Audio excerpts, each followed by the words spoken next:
Are you ready to dare yourself to do things differently? One of the most startling statistics that I found, according to Gallup, when it comes to leaders, that only 10% have the God-given talent to authentically lead. They say 33% of leaders are disengaged. That's not the workforce, that's the leadership.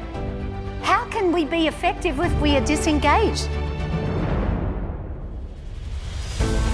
Please join me in welcoming Michelle Ray. Woo! That means you need to be real. That means you need to be bold in the way that you approach your work. Everything is about how we think. How you interact with people is everything. Are you being genuine? Are you being yourself? Are you putting yourself out there? What is it that is on the minds of talent right now, those potential hires right now? Our potential talent is not only scrutinizing our brand and our reputation, but they're also talking about us as leaders. So as much energy and effort as we are putting into looking at their resume, looking at whether they're the right fit, guess what? They are doing exactly the same thing. And they probably know more about you than you. You have an incredible opportunity. With 6,000 employees aged between the age of 16 to 23, do you know what one of the most attractive things to them is in a leader? Being real.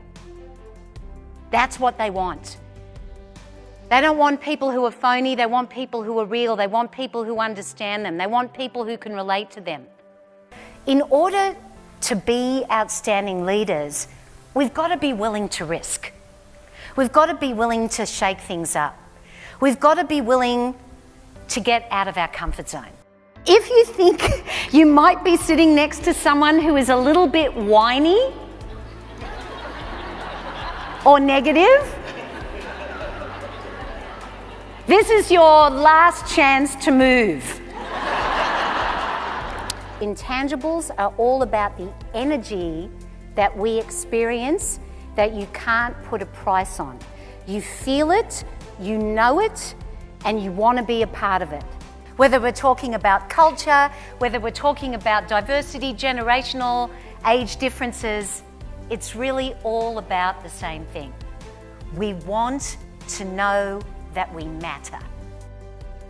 If we are going to win the hearts and minds of prospective talent, it really does start with you. The story of Walt Disney is a great study. Because I don't know how many of you know that before Disney World, right around the time when Disney World opened, just around the time when it was finished, Walt Disney passed away. His brother Roy was being interviewed by the media. And one of the interviewers said, "Roy, isn't it a shame that Walt wasn't here to see this?" And Roy replied, "He did see it. And that's why we're here." Do you have that vision? You see, that's what great leaders do. They understand the difference between being transactional, going about the day-to-day of doing things that leaders need to do to get done, and being transformational, which is seeing the future, having the vision. No matter what the circumstances, no matter what the economy, no matter what the uncertainty, it all comes down to you making the decision to take the lead. I want you to leave this conference trusting in yourself, trusting in your abilities, trusting in the opportunities, knowing what you can create, how exciting it is to be the leader that you are in this profession that you love.